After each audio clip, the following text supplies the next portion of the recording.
बाहर मंगलवार को डॉक्टरों और स्टाफ की कमी को लेकर अनोखा प्रदर्शन देखने को मिला। पिछले 12 दिनों से चल रहे धरने के दौरान लोगों ने अस्पताल के बाहर एक भैंस लाकर उसके आगे बीन बजाई।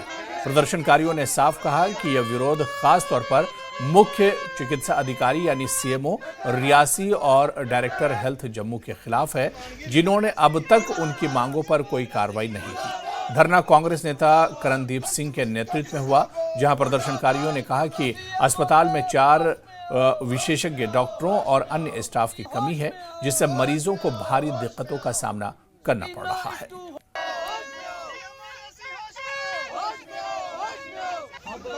देखने को मिली है भैंस के आगे पोस्टर लगाया गया, इसमें रियासत भैंस के आगे